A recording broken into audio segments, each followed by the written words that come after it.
Dear students, आज हम लोग कर रहे हैं चैप्टर 12 का 6th थ्योरम, जिसकी स्टेटमेंट है the bisector of the angles of a triangle are concurrent. हमें गिवन है ट्राइंगल, ठीक है, ए बी सी, और हमने ये प्रूव करना है कि अगर हम उस ट्राइंगल में हम एंगल बाइसेक्टर्स ड्रॉ करें तो वो सारे के सारे कंकरेंट होंगे। मीन ए का एंगल बाइसेक्टर ड्रॉ करें, बी का ड्रॉ करें या सी का ड्रॉ करें तो वो सबके सब कंकरेंट है, मीन एक ही पॉइंट में से पास करते हैं। तो इसके लिए मैंने ली है ट्राइंगल ए बी सी, ठीक है। तो अब हमने प्रूव ये करना है the bisector of angle A, angle B and angle C are concurrent. Mean मैं अगर ए का एंगल बाइसेक्टर ड्रॉ करूं, बी का एंगल बाइसेक्टर ड्रॉ करूं, सी का एंगल बाइसेक्टर ड्रॉ करूं तो वो सब के सब एक ही पॉइंट में से पास करते हैं या नहीं। तो इसके लिए कंस्ट्रक्शन मैंने क्या की है, draw the bisector of angle B and angle C which intersect at point B at point आई।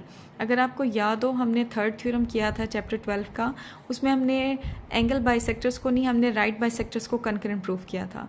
उसमें हमने क्या किया था कि हमने तीनों साइड्स के राइट बाइसेक्टर्स को कॉन्ग्रुएंट प्रूव करना था। तो वहाँ हमने कंस्ट्रक्शन की थी कि तीनों के राइट बाइसेक्टर्स ड्रॉ करने के बजाय हमने ए बी और बी सी का राइट बाइसेक्टर ड्रॉ करके उन्हीं दो से प्रूव कर दिया था कि सी ए का भी राइट बाइसेक्टर उसी पॉइंट में से पास करता है। तो ये भी थ्योरम बिल्कुल वैसे ही है, बस डिफरेंस किस चीज़ का है कि यहाँ हम बात कर रहे हैं बाइसेक्टर ऑफ एंगल्स की। तो यहाँ भी मैं यही वाला काम कर रही हूँ कि हम कंस्ट्रक्शन में क्या करते हैं, हम बी और सी का एंगल बाइसेक्टर ड्रॉ करते हैं। मैंने बी का एंगल बाइसेक्टर ड्रॉ किया है और सी का एंगल बाइसेक्टर ड्रॉ किया है, जो कि एक दूसरे को इंटरसेक्ट करते हैं पॉइंट आई पे, ठीक है। वहाँ से हमने क्या किया है, परपेंडिकुलर्स ड्रॉ किए हैं। हमने आई एफ परपेंडिकुलर ड्रॉ किया है ए बी के ऊपर, आई डी परपेंडिकुलर हमने ड्रॉ किया है बी सी के ऊपर, और आई ई परपेंडिकुलर हमने ड्रॉ किया है सी ए के ऊपर। अब ये मैंने एंगल बाइसेक्टर बी और सी का ड्रॉ किया है, जो कि कंस्ट्रक्शन में मैंने कहा है कि पॉइंट आई में से पास करता है। अब इन्हीं से हम प्रूव करेंगे कि ए का भी एंगल बाइसेक्टर इसी पॉइंट आई में से पास करता है। उसके लिए हम जाते हैं स्टेटमेंट और रीजंस पे। अब स्टेटमेंट में है पहली, I D is congruent to I F. ऐसा क्यों है?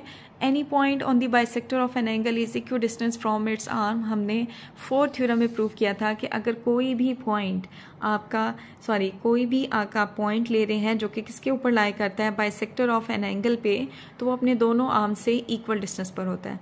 अब ये क्योंकि मैंने बी का बाइसेक्टर ड्रॉ किया हुआ, बाइसेक्टर ऑफ एन एंगल, अब आपको पता होना चाहिए बाइसेक्टर ऑफ एन एंगल क्या होता है, वो रे जो कि एंगल को डिवाइड कर दे दो इक्वल पार्ट्स में। ये बी का कंप्लीट एंगल था और ये रे है जिसने बी के कंप्लीट एंगल को दो इक्वल पार्ट्स में डिवाइड कर दिया है।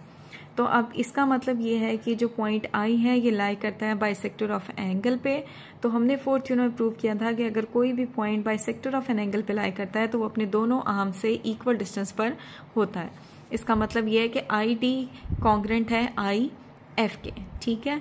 तो सिमिलरली अगर अब मैं बात करूं सी के एंगल बाइसेक्टर की, तो ये एंगल सी का भी एंगल बाइसेक्टर हमने ड्रॉ किया हुआ है, जो कि जिसने सी के कंप्लीट एंगल को दो इक्वल पार्ट्स में डिवाइड किया हुआ है। उसी बाइसेक्टर ऑफ एन एंगल पे लाई कर रहा है पॉइंट आई। तो अगेन यही स्टेटमेंट एप्लीकेबल होगी सी के एंगल बाइसेक्टर पे भी कि I E is congruent to I D. तो देखें सिमिलरली हम का वर्ड हमने इस्तेमाल किया और हमने कहा I D is congruent to I E. अब आप देखें कि आई डी आई एफ के कॉन्ग्रुएंट है, आई डी आई ई के कॉन्ग्रुएंट है, आई डी इन दोनों के कॉन्ग्रुएंट है। तो हमारे पास इन दोनों का रिलेशन क्या होगा, I E is congruent to I F.